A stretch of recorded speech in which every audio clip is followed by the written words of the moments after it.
أعوذ بالله من الشيطان الرجيم بسم الله الرحمن الرحيم رب اشرح لي صدري ويسر لي أمري واحلل عقدة من لساني يفقهوا قولي.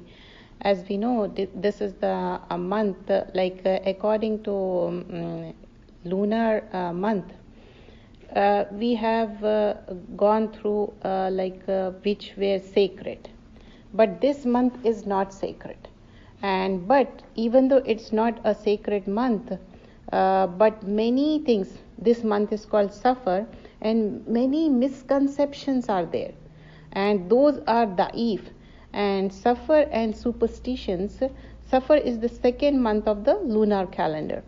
Like we look the moon sighting, and accordingly the lunar calendar will be there. But we have seen solar and lunar calendar, both of them have 12 months only. Even though they call different names, whether you call it January or you call it Muharram, Safar, but all has 12 months only.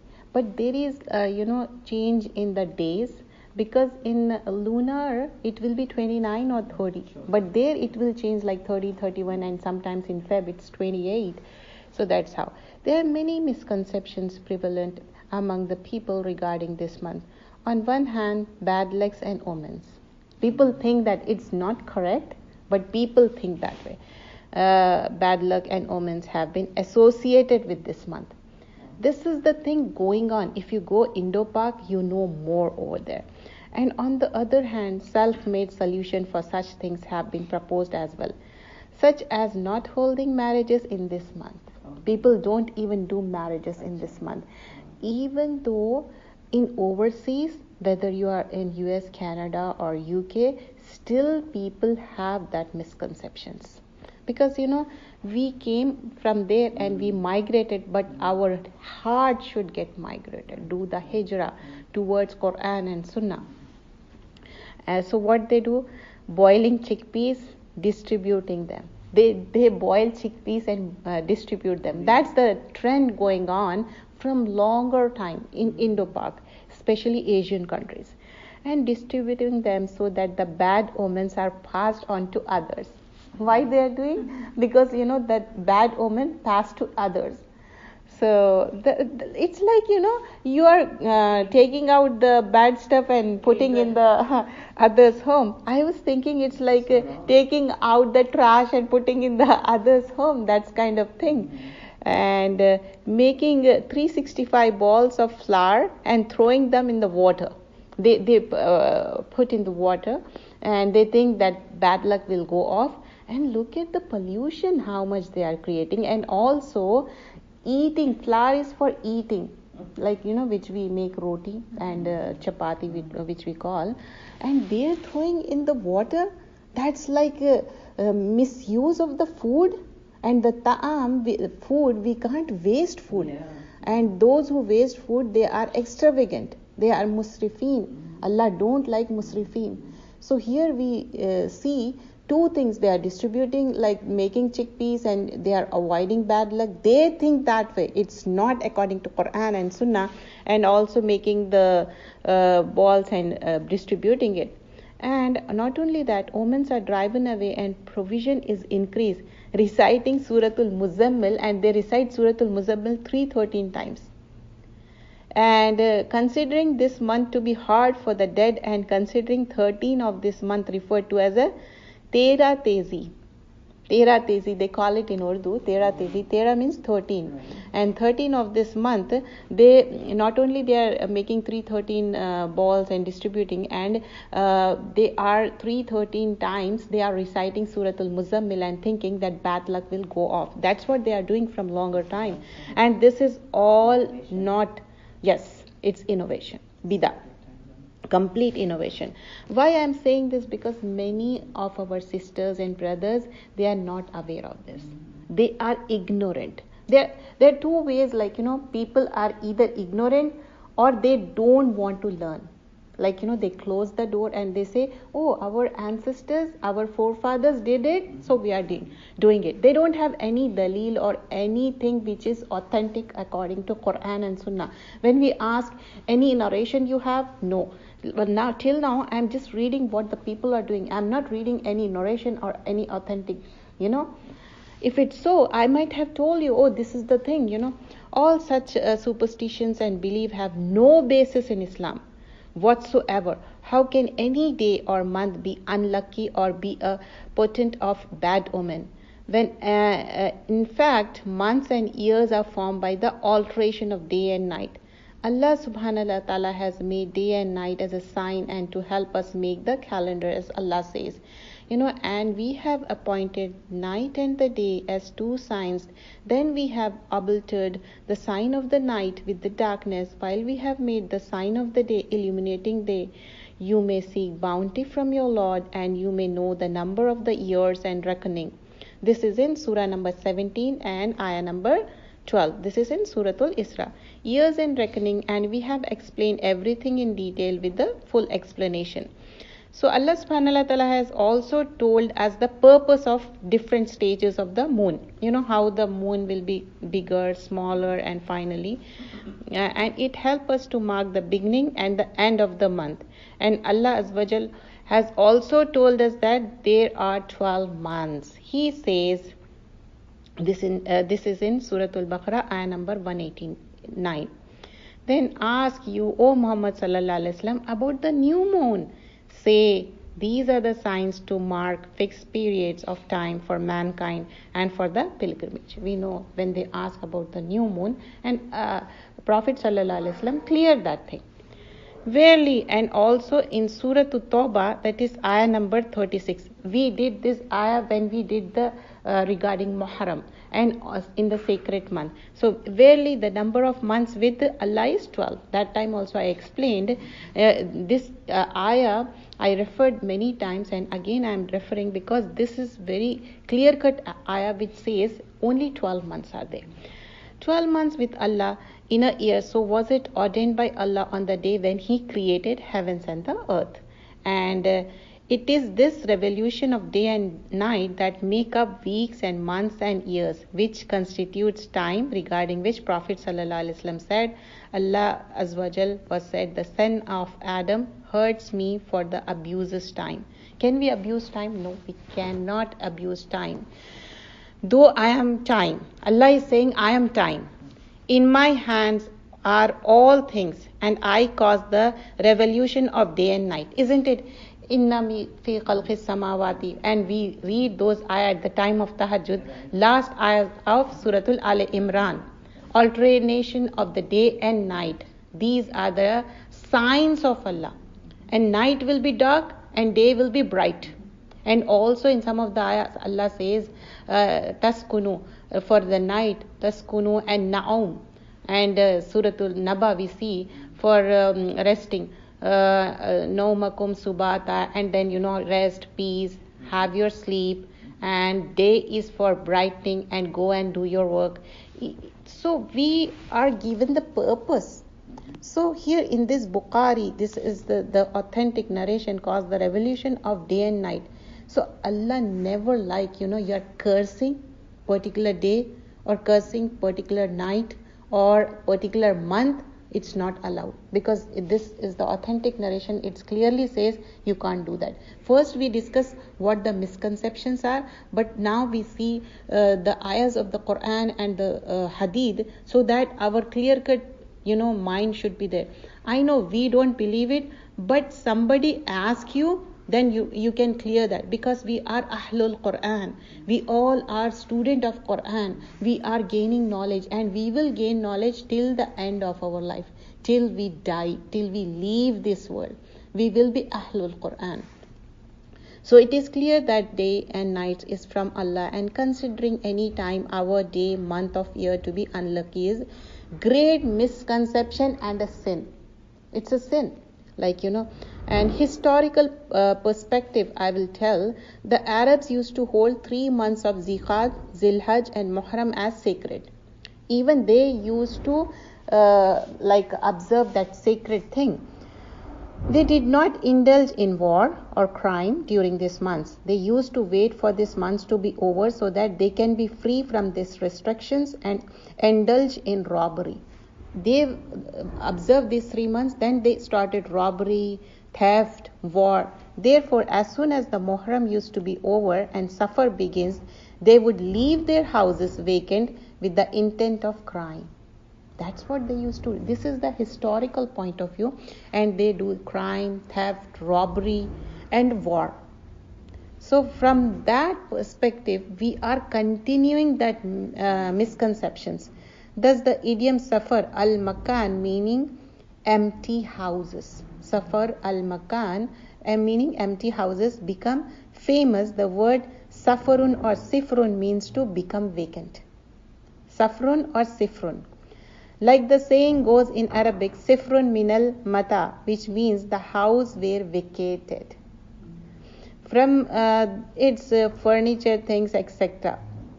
And this is Azbamin Mansoor.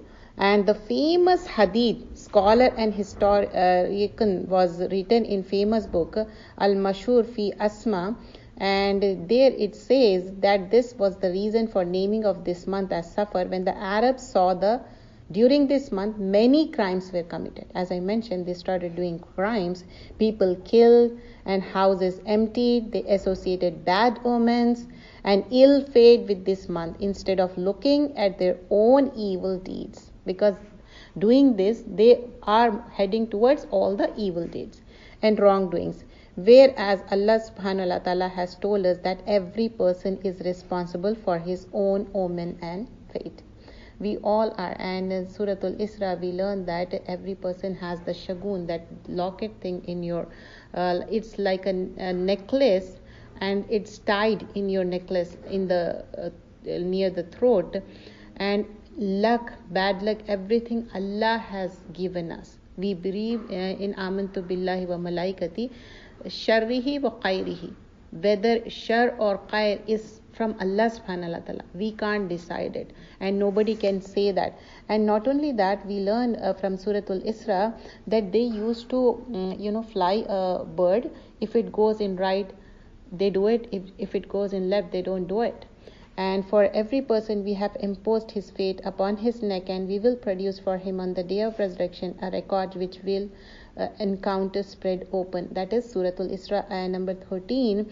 That record will be wide open, it says. So every person has his own fate. It is commonly believed that bad omens come from external sources, which is why man tends to blame either some of the other person.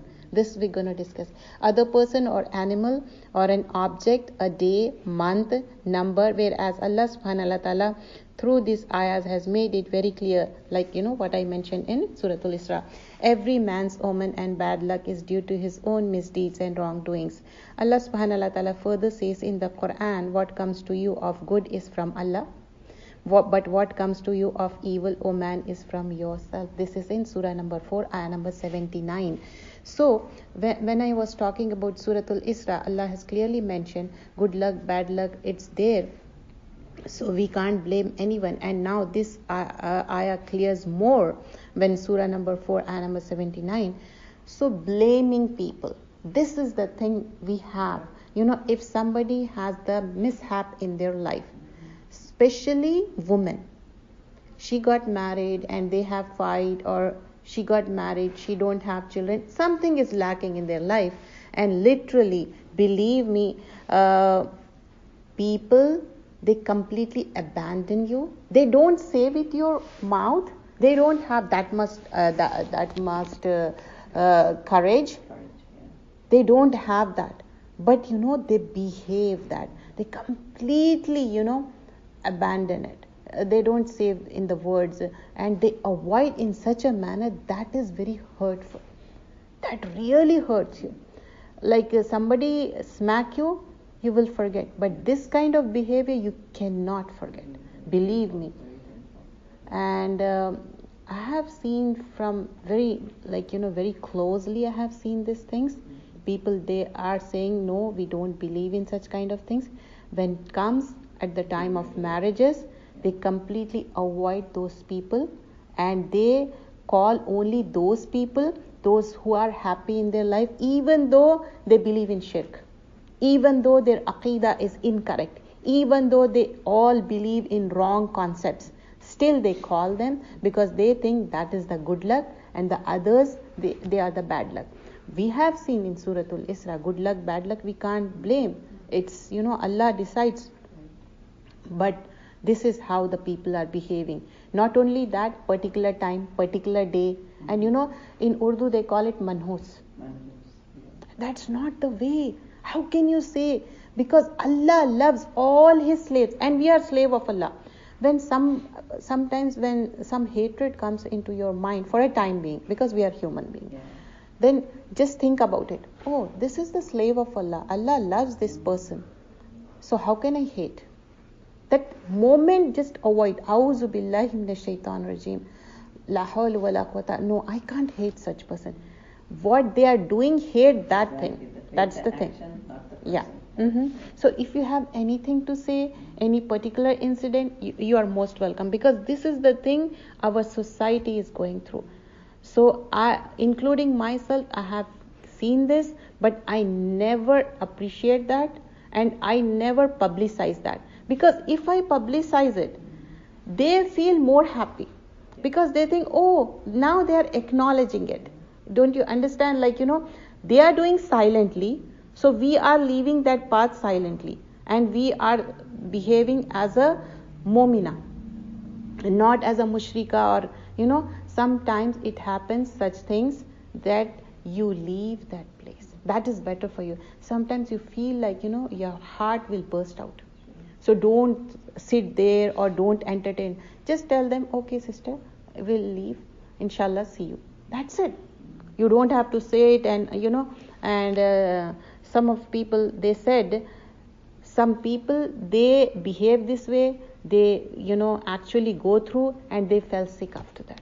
Definitely, because it will affect your life, it will affect your health. The whole scenario will go on for days and days. So don't go through all that torture. Just avoid them. Tell them in a pleasing manner, even though they are doing very evilness, and leave on Allah subhanahu wa ta'ala. Allah, I witness you. You are watching. You know this thing, and you are the judge. And hasbi Allahu wa ni'mal wakil. Ni'mal Mawla, ni'mal Nasir. Leave that place, because we are human beings, we can't go through that. And superstition is shirk. A man leaves his house on the way, a black cat crosses his path. He thinks this is a bad omen, therefore return back home. It happens, believe me, still people does that. They think because of that cat. And I remember back home when crow started saying something, and they say, oh, some guest will come. Isn't it? The other day I was talking to somebody, and that crow started talking, and I said, oh, see? And then she said, you remember in the when we were back home, we used to think that thing. I said, we never thought that, our non-Muslim friends, they used to say so many times that it affect us, because we were around the Hinduism so much. So even we use that vocabulary, sometimes we learn so much Quran, still we use those. In Urdu they say jahalat. So that jahalat words we use. Somebody said, oh, yeah, that's what they say. Yeah. And also blinking of an eye. Many people say, oh, my eye is blinking, something gonna bad thing happen. So leave it. It's a kind of sickness, something. Yeah, I know. Even yeah. Yes. Therefore return back home. Though this seems to be such a minor act, however, in reality it really means that he thinks that black cat has the power and authority to change the man's fate. This is shirk, because it means that other than Allah, that is the main thing. Other than Allah, the cat also has control and authority over a man's life? No. Nauzubillah, astaghfirullah. Other common superstitious belief, prevalent in our society, are seeing someone's disliked in the morning means the whole day will be full of bad luck. Somebody is there and you think, you hate that person. And if you saw that person first thing in the morning and you think, no, my day will be very bad. So this reminds some people, they don't open their eyes unless they come and see their own children. They see their own children first thing in the morning and they think that is a good luck. That is also not right. Whether you think good luck or bad luck, either way it's not appreciated. Luck only Allah decides. We can't decide anything. And if one shoes come on the top of the other, it means a journey will be undertaken, taking omen from colors such as wearing black means illness will strike, or not wearing black clothes because black is the color of the cover of Kaaba, not wearing green color shoes due to respect being color of dome of the Prophet ﷺ mosque. Holding such belief not only led man to make halal things haram on himself, but led him to associate fate and destiny with these things, and which is not only a great misguidance but a great sin, that is shirk. We are whatever the thing which is not allowed in Islam, and our beloved Prophet ﷺ, he taught everything, even how to use washroom. This is a small thing, and people of book, they say, oh, your beloved Prophet taught this also, going to the washroom, even going near to your, like how the husband and wife relationship should be, and what should be recited before going to wife. Yes, everything has been taught. And the women of Ansar, they come and learn Quran, and they were so much interested. And Aisha Raziallahu Anha, she taught so much hadith. Even Sahaba, men's, they used to come and ask her. So from this we learn like how Muallima she was teaching the Quran and hadith, and from this we get the authenticity, and we as a woman can learn and teach Quran. But there is some boundaries we have to take care of regarding the namahram, and if more people are there, then it's okay, everybody is there in your class, but one person, male and female, can't. These are the things we have to take, because no other than Allah has the power and control over man's fate, and all the things from which good or bad are derived are nothing but the creation. Don't say somebody is bad or good luck, bad luck, nothing, any time or anything. Prophet Muhammad ﷺ said, taking omen is shirk. Taking omen is shirk. He said it 3 times. 3 times he said, because if something is important, he used to repeat 3 times. If we are doing with our children or family, that's okay. Sometimes they say, oh, 1,000 million times you are repeating, because if we repeat 3 times, they say, oh, million times I heard it. That's what they say. But that's the sunnah. Every one of us has superstition, but Allah removes it by the trust in Him. This is Sunan Abi Dawood. He also said, a person who delivered bad luck from something and refrained from doing what he has intent to do, he has committed shirk. Whatever you want to do, just do it. Don't think, oh, this is a bad luck, good luck. Some people, they are very shaky about it. The companions asked him what would be its explanation. Prophet ﷺ said, O Allah, there is no potent other than you. You know goodness other than your goodness, and none other to worship other than you. This is in Musnad Ahmad. Being Muslim, we should have full faith and trust in Allah and believe from our heart that is only Allah who has power over us. The Arabs used to hold 3 months, Zilqa'dah, Zilhajjah and Muharram as sacred. They did not indulge in war or crime during these months. They used to wait for these months to over, so that they started all this misconception, and we have seen those things before. So here the same thing, just want to make sure these are all shirk, and it's our innovation. There's nothing related to Quran and Sunnah. We have seen the authentic hadith and the narration in which it's never said, you have to do certain kind of things. But when we see other months, other lunar months, like we have seen in Zilhajj, how the month of the Arafah, day of the Arafah, 9th, how much people are relieved from the hellfire. That's the day, and we make a lot of dua. Even we respect the day Arafah when Makkah and Medina is observing in the Jeddah, and also we observe when our 9th is there, because we have, our heart is attached to Makkah and Medina. We think, oh, this is the day Arafah is there, and 9th we observe fasting. and only the people who went for Hajj, they don't. And we learn from other months also.